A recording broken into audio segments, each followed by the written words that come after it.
Hello guys, welcome to my YouTube channel. आज हम syllogism का पार्ट 4 करने जा रहे हैं। जैसा कि आप देख सकते हैं 3 पार्ट मैंने कर दिया है। पहले पार्ट में मैंने बेसिक कॉन्सेप्ट बताए थे सिलोजिज्म के, जो कि 150 मेथड से मैं कर रहा हूँ। मैं पूरा का पूरा सिलोजिज्म 150 मेथड में ही ख़त्म करूँगा। तो आज देखेंगे हम ओनली, अ फ्यू, ओनली और कैन नेवर बी। इन तीनों से भी स्टेटमेंट आते हैं कभी कभी, तो हमें कुछ नहीं करना, हमें इन तीनों स्टेटमेंट्स को इस फॉर्मेट में चेंज करना है। बेसिक हमारा यही चार ही है। तो अगर इस वर्ड से रिलेटेड अगर स्टेटमेंट में अगर आ जाए ये वर्ड, तो इसको इस फॉर्मेट में चेंज करेंगे। वो कैसे करेंगे वो मैं आपको बताता हूँ।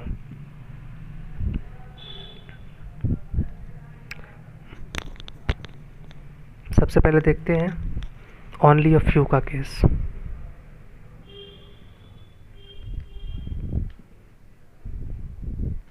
पहले ओनली अ फ्यू का देख लेते हैं, ठीक है। अगर आपका मान लेते हैं कि अगर स्टेटमेंट में आएगा,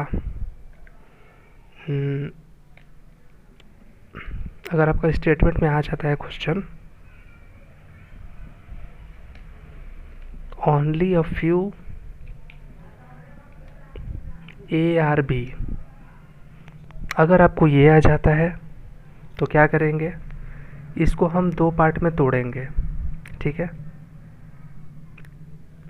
ये जो स्टेटमेंट है ये हमारा क्वेश्चन में स्टेटमेंट दिया रहेगा। इसको हम दो पार्ट में तोड़ेंगे। पहला लिखेंगे सम ए आर बी और सेकंड लिखेंगे some A are not B, ठीक है। जब भी हमारा only a few A are B लिखा रहेगा तो हम इसको सम ए आर बी लिखेंगे और सम ए आर नॉट बी, यानी इसके दो इक्वेशन बनेंगे। ये दोनों इक्वेशन हम लिखेंगे क्वेश्चन में, ठीक है। अब सेकंड देखते हैं गाइस। सेकंड था हमारा ओनली का केस। ओनली अगर मान लीजिए लिखा है हमारा क्वेश्चन में ओनली ए आर बी, अगर हमारा क्वेश्चन में ये लिखा हुआ है only A are B, B इसको केवल एक ही स्टेटमेंट में तोड़ेंगे, जो कि लिख देंगे ऑल बी आर ए। इसमें हमने क्या किया, इसमें हमने ए और बी का प्लेस चेंज कर दिया। प्लेस चेंज करके हमने लिख दिया यहाँ पे बी और ए। ओनली को ऑल में चेंज कर दिया और इन दोनों का प्लेस चेंज करके लिख दिया, ठीक है। अब देखते हैं तीसरा जो कि बचा है कैन नेवर बी का केस। थर्ड देखते हैं guys, can never be. Can never be का केस देखते हैं। अगर हमारा क्वेश्चन में दे देता है all A can never be B, अगर ये हमारा स्टेटमेंट में हमारा दे रखा है तो इसको हम दो पार्ट में ब्रेक करेंगे। पहला पार्ट होगा no A are B, second part होगा some A are not B, ठीक है। अगर कैन नेवर बी का केस देगा all A can never be B, B इसको no A are B and some A are not B में इसको convert कर देंगे। अब आते हैं अपने क्वेश्चन की तरफ, एक एक करके क्वेश्चन देखते हैं, तब आपको और क्लियरिटी हो जाएगी। पहला क्वेश्चन देखते हैं गाइस। पहला क्वेश्चन मैंने लिया है statement only a few dogs are cat, second है no cat is a wolf, ठीक है। कंक्लूजन मैंने ले रखा है all wolf are cat and some dog are not wolf, ठीक है। अब देखते हैं इसको कैसे करना है।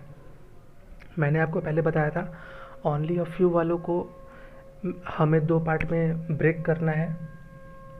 इस वाले स्टेटमेंट को हमें दो पार्ट में ब्रेक करना है।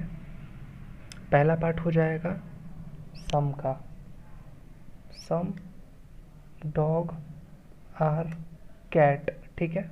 मैंने डी और सी लिखा है, ये डॉग है ये कैट है, जगह नहीं है इसीलिए डी और सी लिख दिया है। और एक हम ब्रेक करेंगे, सम डॉग आर नॉट कैट, ठीक है। हमने इस वाले इक्वेशन को दो पार्ट में ब्रेक कर दिया, some dog are cat and some dog are not cat, ठीक है।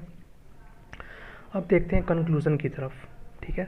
कंक्लूजन क्या है? पहला, all wolves are cat, all wolf are cat है, ठीक है। तो ये हमारा पॉजिटिव स्टेटमेंट है। अब देखते हैं वॉल्व और कैट कहाँ पे है। वॉल्व ये रहा, कैट ये रहा, यानी कि हमें ये एक ही स्टेटमेंट में हमें ये मिल गया, यानी हमें इस स्टेटमेंट की ज़रूरत नहीं पड़ी पहले वाले की, केवल मेरा दूसरे स्टेटमेंट से ही काम चल गया। तो देखते हैं जो सेकंड स्टेटमेंट है किस नेचर का है। ये है निगेटिव नेचर का, ठीक है, क्योंकि यहाँ पे नो लगा हुआ है, ठीक है, निगेटिव नेचर का है। अगर ये निगेटिव है तो कंक्लूजन क्या देगा हमें? निगेटिव। ये हमने पहले वाले क्लास में बात कर चुके हैं। लेकिन हमारा कंक्लूजन तो पॉजिटिव आ रहा है, हमें चाहिए निगेटिव लेकिन पॉजिटिव आ रहा है, तो ये हमारा कंक्लूजन गलत हो जाएगा, ठीक है। अब देखते हैं सेकंड कंक्लूजन क्या कहता है। सेकंड कंक्लूजन कहता है some dogs are not wolves. तो ये हमारा निगेटिव कंक्लूजन है गाइस, ठीक है, क्योंकि यहाँ पे नॉट लगा हुआ है, ठीक है। Some dogs are not wolves, ये निगेटिव स्टेटमेंट है। अब देखते हैं डॉग और वॉल्व्स कहाँ पे है। ये देखिए, ये आप देख सकते हैं, वॉल्व तो यहाँ पे है और डॉग यहाँ पे है। इस वाले इक्वेशन को मैंने ये दो पार्ट में ब्रेक कर दिया था। अब क्वेश्चन ये आता है कि कौन से स्टेटमेंट को लूँ, इसको लूँ या इसको लूँ। तो देखिए, वो चेक करने के लिए क्या करेंगे, देखिए सबसे पहले हम कंक्लूजन देखेंगे। कंक्लूजन हमारा क्या है? कंक्लूजन हमारा निगेटिव है, ठीक है। तो जो निगेटिव है, अब रिवर्स चलेंगे, जो निगेटिव कंक्लूजन है वो किस किस चीज़ से मिलके बन सकता है? या तो एक स्टेटमेंट पॉजिटिव हो, दूसरा निगेटिव हो, या फिर एक स्टेटमेंट निगेटिव हो, दूसरा पॉजिटिव हो, ठीक है। इससे निगेटिव कंक्लूजन बन सकता है। तो देखते हैं हमारा दोनों स्टेटमेंट कैसा है। ये तो हमारा निगेटिव है, ये मैंने आपको पहले बता रखा था निगेटिव है। ये जो स्टेटमेंट है ये हमारा निगेटिव है, ठीक है, ये निगेटिव तो मिल गया। अब एक पॉजिटिव चाहिए, तो पॉजिटिव के लिए इन दोनों में से पॉजिटिव स्टेटमेंट कौन सा है? देखिए, ये वाला तो पॉजिटिव स्टेटमेंट है और ये वाला हमारा निगेटिव स्टेटमेंट है नीचे वाला। तो इससे साफ पता चल गया ये अगर निगेटिव है तो अब हम निगेटिव नहीं ले सकते हैं, अब हमें पॉजिटिव लेना होगा, क्योंकि निगेटिव और पॉजिटिव मिलके ही निगेटिव स्टेटमेंट को बनाएगा, कंक्लूज़न को, निगेटिव कंक्लूज़न को। यानी हमें ये लेने की ज़रूरत नहीं है, केवल हम इसको लेंगे, ठीक है, पहले वाले को। तो देख लेते हैं क्या बोल रहा है। All some dogs are not wolf. इसमें वैल्यूज़ बैठाए थे, सम नॉट का वैल्यू कितना होता है गाइस? 50 और 100, ठीक है। इसमें वैल्यू बैठाए थे सम डी आर सी, सम डी आर सी का वैल्यू कितना होता है? 50 और 50, ठीक है। देखिए, हमें जाना है डॉग से वॉल्व की तरफ। यहाँ भी वैल्यू बैठाए थे 100, ठीक है। हमें जाना है डॉग से वॉल्व की तरफ, तो वॉल्व तो यहाँ पे है, डॉग यहाँ पे है, ठीक है। तो पहले हम वॉल्व में बैठेंगे, वॉल्व से बैठ के कैट पे गए, ठीक है, वॉल्व से बैठ के कैट पे जाएंगे, ठीक है। अब कैट यहाँ पे है, कैट से बैठ के डॉग पे जाएंगे, यानी हमें ये और ये स्टेटमेंट की ज़रूरत है, ठीक है। और ये प्लस और माइनस मिलके माइनस हमारा बना रहा है, ठीक है। अब देखेंगे इसमें कॉमन एलिमेंट कौन सा है। कॉमन एलिमेंट हमारा कैट है, देख रहे हैं यहाँ भी कैट है, यहाँ भी कैट है, ठीक है। अब मैंने आपको बताया था कॉमन एलिमेंट में कम से कम एक वैल्यू 100 होना चाहिए, यहाँ पे 100 है, चलिए, यानी ये हमारा दोनों स्टेटमेंट मर्ज हो सकता है। अब देखते हैं, अब मैंने आपको बताया था स्टेटमेंट को इनकम मानेंगे यानी खर्च, और कंक्लूज़न को एक्सपेंडिचर मानेंगे, यानी उल्टा मैंने बोल दिया, स्टेटमेंट को मैंने इनकम मानेंगे यानी कमाई, और कंक्लूज़न को एक्सपेंडिचर मानेंगे यानी कि खर्च। तो देखते हैं, डॉग यहाँ पे 50 रुपये कमा रहा है, ठीक है। डॉग यहाँ पे 50 कमा रहा है और 50 खर्च कर रहा है, कर सकता है, ठीक है, कर सकता है। अब देखिए, वॉल्फ यहाँ पे 100 रुपये कमा रहा है और 100 रुपये खर्च कर रहा है, कर सकता है, कर सकता है। यानी ये स्टेटमेंट हमारा सही हो गया, ठीक है। आप देख सकते हैं कितना सिंपल है। चलिए एक और लेते हैं एग्जाम्पल, उससे आपको और क्लियर हो जाएगा। आते हैं गाइज अपने सेकंड क्वेश्चन की तरफ। क्वेश्चन नंबर 2 ले रहा हूँ। ये क्वेश्चन आरआरबी पीओ में पूछा हुआ है, प्री के एग्ज़ाम में, ठीक है। आरआरबी पीओ या एसबीआई पीओ में कुछ में पूछा हुआ है, ठीक है। ये वही लिया हूँ।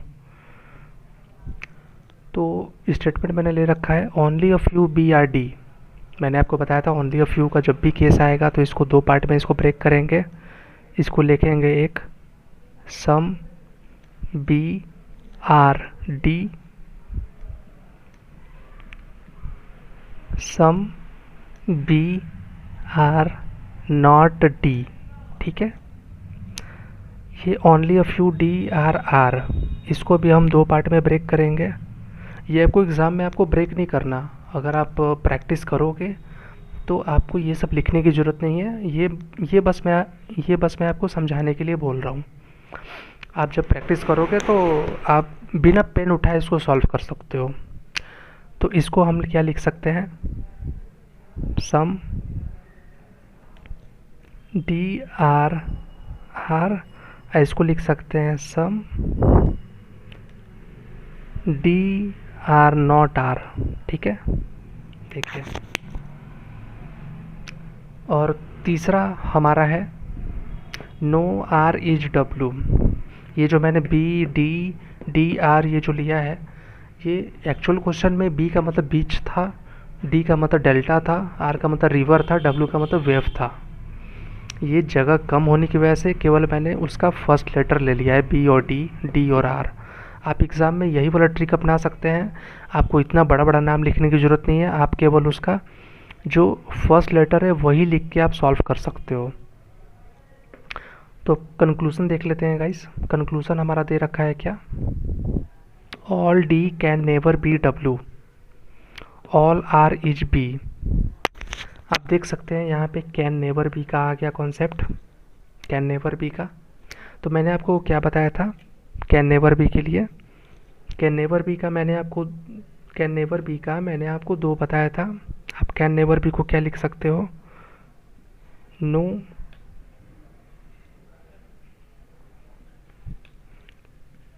DRW some DR not W, ठीक है। यहाँ पे आप इस वाले कंक्लूज़न को ये दोनों में ब्रेक कर सकते हो। मैंने आपको बताया था कि नो DRW लिख सकते हो कैन नेवर बी को, और सम DR नॉट W लिख सकते हो। यहाँ पे ये बात देखने वाली ये है कि आपको केवल इससे चेक करना है, कैन नेवर बी का कॉन्सेप्ट में आपको इससे चेक करना है। अगर आप इससे चेक करोगे ये सही आएगा तो ये ऑटोमेटिकली सही आएगा, ठीक है। ये सही आएगा तो ये ऑटोमेटिक सही आएगा, इसीलिए हम केवल इसको चेक करेंगे, ठीक है। अब देखते हैं क्वेश्चन। तो ऐसा करते हैं कि इसको ऐसे एरो देख के लिख देते हैं ताकि आपको पता चलता रहे कि ये वाला इसी का पार्ट है, ठीक है। मैंने आपको बताया था कि केवल आप इससे चेक कर लीजिएगा। अगर इससे सही आएगा तो इससे सही ऑलरेडी आएगा, ठीक है। तो केवल इससे चेक कर लेना है। अब आते हैं क्वेश्चन पे। पहला हमारा कंक्लूजन क्या दे रखा है, इसको चेक करते हैं। सम DR नॉट W, यहाँ नॉट लगा हुआ है तो ये निगेटिव कंक्लूजन हो जाएगा। यहाँ नो लगा है, ये भी निगेटिव हो जाएगा, ठीक है। यहाँ भी नो लगा हुआ है, ये भी निगेटिव हो जाएगा। देखिए ऐसा करते हैं कि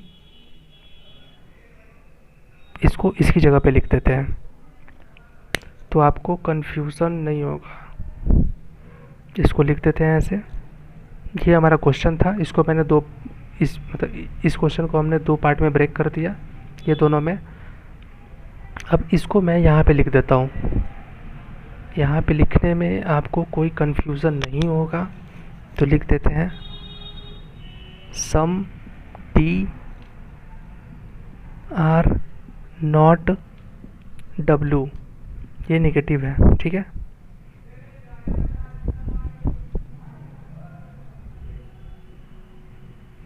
अब देखिए, अब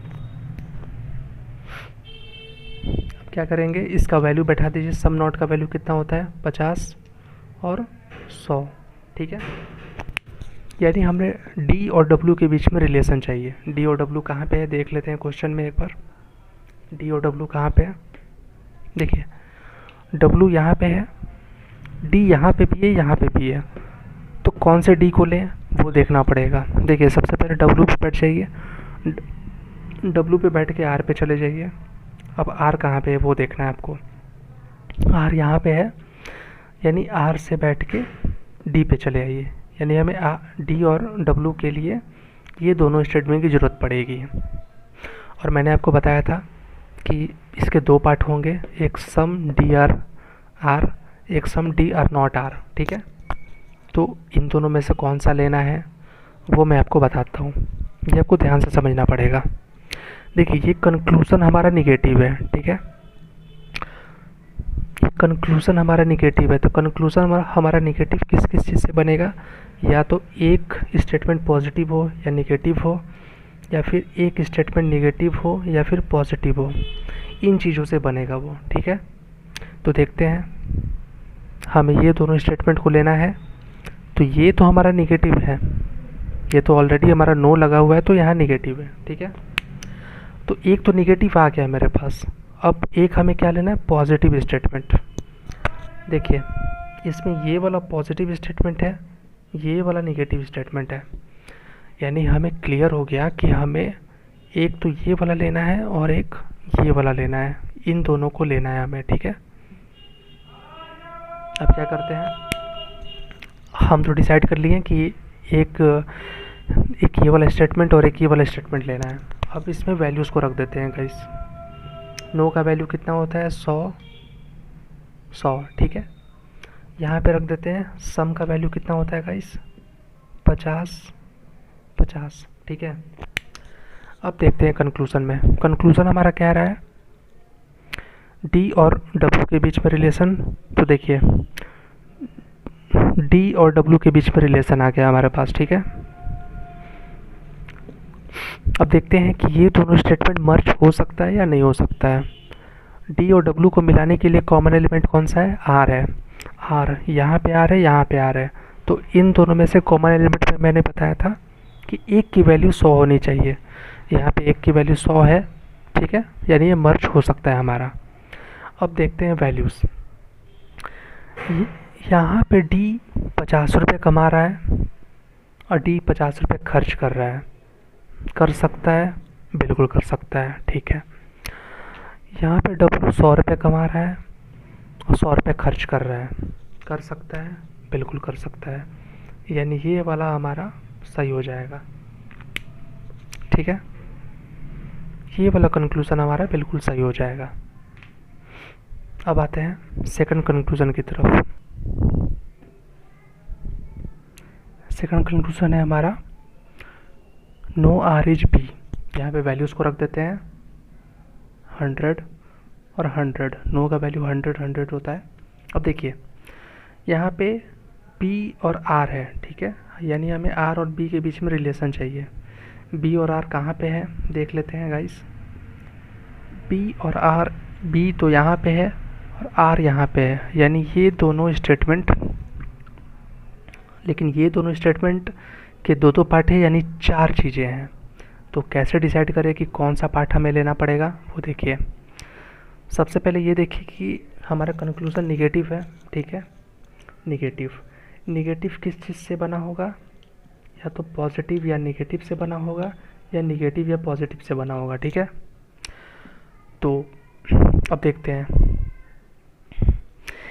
इसमें हम देख सकते हैं गाइस, स्टेटमेंट में पहले और दूसरे वाले में ये जो दो पार्ट इसके ब्रेक हुए हैं, इसके पॉजिटिव और निगेटिव है, इसके भी पॉजिटिव और निगेटिव है। ये भी हमारा पॉजिटिव स्टेटमेंट है, ये हमारा निगेटिव स्टेटमेंट है, ठीक है। लेकिन अब हम डिसाइड करेंगे कि किसका पॉजिटिव ले, किसका निगेटिव ले, ठीक है। ये कैसे डिसाइड करेंगे, ये देखिए, ये ध्यान से समझिएगा आप। ये डिसाइड करने के लिए आप ये देखिए, सबसे पहले आप सब में वैल्यूज़ को रख दीजिए। सम डी आर नॉट आर, सम का वैल्यू कितना होता है सम नॉट का, 50 और 100, ठीक है। यहाँ पे रख दीजिए, सम का कितना होता है 50, 50, सम नॉट का वैल्यू कितना होता है 50, 100, ठीक है। अब देखिए यहाँ पे गाइस क्या है, कंक्लूजन में हमारा रिवर का वैल्यू कितना है 100, रिवर का वैल्यू इसमें 100 है। यानी जहाँ पे भी रिवर 100 होगा हमें उस स्टेटमेंट को लेना पड़ेगा। रिवर मतलब आर, मतलब मैं आर लिखा हूँ रिवर के बदले, ठीक है। तो आर 100 कहाँ पे है, देखिए इन दोनों में तो आर है नहीं, यहाँ पे आर है तो यहाँ 50 है, ठीक है। यहाँ पे आर है तो 100 है, 100 है, यानी हमें इसको लेना है। यानी हमें पता चल गया कि हमें सेकंड कंक्लूज़न के लिए एक तो ये वाले स्टेटमेंट की ज़रूरत पड़ेगी, जिसको मैंने अंडरलाइन कर दिया क्योंकि ये नेगेटिव है। तो एक हमारा नेगेटिव मिल गया, तो मैंने आपको बताया था कि एक अगर नेगेटिव है तो एक पॉजिटिव होना चाहिए। तो ऑटोमेटिक हम अगर इसका नेगेटिव मिल गया तो इसका हम पॉजिटिव ले लेंगे ऑटोमेटिक, ठीक है। इसका पॉजिटिव ले लेंगे। एक बार फिर से मैं बता दे रहा हूँ कि ये वाला नेगेटिव मैंने कैसे डिसाइड किया। सबसे पहले कंक्लूजन देखिए, रिवर का वैल्यू कितना है 100, 100 है। तो देखते हैं 100 कहाँ पे है, रिवर यहाँ पे आर का वैल्यू 100 है, यानी इसको हम ले लेंगे। यहाँ पे 100 नहीं है, इसको नहीं लेंगे। तो यहाँ से हम नेगेटिव डिसाइड कर लिए। अब नेगेटिव डिसाइड कर लिए तो अब केवल पॉजिटिव स्टेटमेंट लेना है इससे। तो ये वाला पॉजिटिव है, ये ले लिया हमने, ठीक है। अब देखते हैं गाइस कि हमें आर और बी से रिलेशन पूछ रहा है, आर और बी का। देखते हैं, आर पे बैठेंगे, आर से बैठ के डी पे चले आएंगे, अब डी पे बैठेंगे, डी से बैठ के बी पे चले आएंगे, ठीक है। अब देखते हैं गाइस मर्जिंग कॉन्सेप्ट कि मर्ज हो रहा है या नहीं हो रहा है। हमारा इन दोनों में कॉमन एलिमेंट कौन सा है, कॉमन एलिमेंट हमारा डी है, ये डी, ठीक है। ये डी हमारा कॉमन एलिमेंट है। अब देखते हैं गाइस, ये जो कॉमन एलिमेंट है हमारा, इसमें कम से कम एक में 100 वैल्यू होना चाहिए था, लेकिन इसमें तो 50-50 वैल्यूज़ है, 100 तो है नहीं। यानी ये दोनों स्टेटमेंट हमारा मर्ज ही नहीं हो सकता। अगर मर्ज नहीं हो सकता तो हम इसे डायरेक्टली रॉन्ग कर देंगे, यानी हमारा ओनली कंक्लूज़न 1 फॉलो करेगा, ठीक है। अब नेक्स्ट क्वेश्चन लेते हैं गाइस, आते हैं गाइस तीसरे क्वेश्चन में। तीसरा क्वेश्चन हमारा दे रखा है ओनली स्पोर्ट्स आर गेम। पहला है only sports are game, mostly sports are player and some players are trophy. इस क्वेश्चन में मैं आपको एक चीज़ क्लियर करना चाहता हूँ। अगर ओनली का क्वेश्चन हो तो मैंने आपको क्या बताया था, इसको तो चेंज करना ही है। इसको किस चीज़ में चेंज करना है, ऑल में कर देना है, ऑल गेम्स आर स्पोर्ट्स, ठीक है। इसको इसमें चेंज कर देना है। इसमें आपको एक चीज़ और याद रखना है कि जो गेम का रिलेशन है वो केवल और केवल स्पोर्ट्स के साथ ही होगा। मतलब गेम का रिलेशन केवल और केवल स्पोर्ट्स के साथ ही होगा, ठीक है। गेम का रिलेशन केवल स्पोर्ट्स के साथ।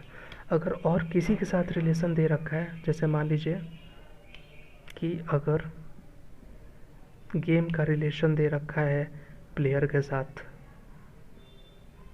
इसको गलत कर देंगे। अगर मान लो गेम का रिलेशन दे रखा है ट्रॉफी के साथ, इसको गलत कर देंगे। अगर गेम का रिलेशन दे रखा है स्पोर्ट्स के साथ तो ये सही हो जाएगा। इसका मतलब ये होता है कि गेम का रिलेशन केवल केवल ये स्पोर्ट्स के साथ होगा, ठीक है। इस गेम का रिलेशन केवल स्पोर्ट्स के साथ ही होगा, ठीक है। अब देखते हैं कंक्लूज़न। ये देखिए कितने सेकंडों में क्वेश्चन बन जाता है। पहला कंक्लूज़न है हमारा, नो गेम्स इज ट्रॉफी। इसमें देखिए ध्यान दीजिए, यहाँ पे नो लिखा हुआ है, ठीक है। अब देखिए मैंने आपको बताया था गेम का रिलेशन केवल और केवल स्पोर्ट्स के साथ होगा, ठीक है। ये मैंने आपको बताया था, गेम का रिलेशन केवल स्पोर्ट्स के साथ बैठेगा और किसी के साथ नहीं बैठेगा। यानी देखिए क्या रखा है, ये गेम इज ट्रॉफी, यानी कि यहाँ पे गेम दे रखा है। गेम का मैंने बताया था कि केवल और केवल स्पोर्ट्स के साथ बैठेगा और ये ट्रॉफी के साथ बैठाया हुआ है, लेकिन यहाँ पे नो लगाया है। यानी अगर यहाँ पे क्वेश्चन रहता सम गेम इज़ ट्रॉफी तो इसको हम गलत कर देते हैं, या फिर होता ऑल गेम इज़ ट्रॉफी, गलत कर देते हैं। या फिर रहता सम गेम इज़ नॉट ट्रॉफी, इसको भी गलत कर देते हैं। लेकिन यहाँ पे दे रखा है नो गेम इज़ ट्रॉफी, यानी ये वाला कंक्लूज़न खुद ही मना कर रहा है कि कोई भी गेम ट्रॉफी नहीं है, कोई भी गेम ट्रॉफी नहीं है। ये तो हो सकता है, यानी ये स्टेटमेंट सही है हमारा, ठीक है। अब देखिए सेकंड कंक्लूज़न पे आ जाइए। यहाँ पे गेम है, मैंने आपको बताया था गेम का रिलेशन केवल और केवल स्पोर्ट्स के साथ बैठेगा, ठीक है। लेकिन यहाँ पे प्लेयर दे रखा है। मैंने आपको बता रखा था गेम का अगर ट्रॉफी के साथ प्लेयर के साथ देगा तो वो गलत हो जाएगा। यहाँ देखिए सम लगा हुआ है, अगर यहाँ पे नो लिखा होता no player is a game तब ये सही हो जाता। लेकिन यहाँ पे दे रखा है सम प्लेयर इज़ अ गेम, यानी कह रहा है कि गेम और प्लेयर के बीच में कुछ रिलेशन है, लेकिन हम तो देखे हैं कि कोई रिलेशन ही नहीं है, तो ये वाला हमारा गलत हो जाएगा, ठीक है। यानी हमारा कंक्लूज़न एक ही फॉलो होगा। आई होप कि आपको समझ में आया होगा। अब मिलते हैं नेक्स्ट वीडियो में। Thank you.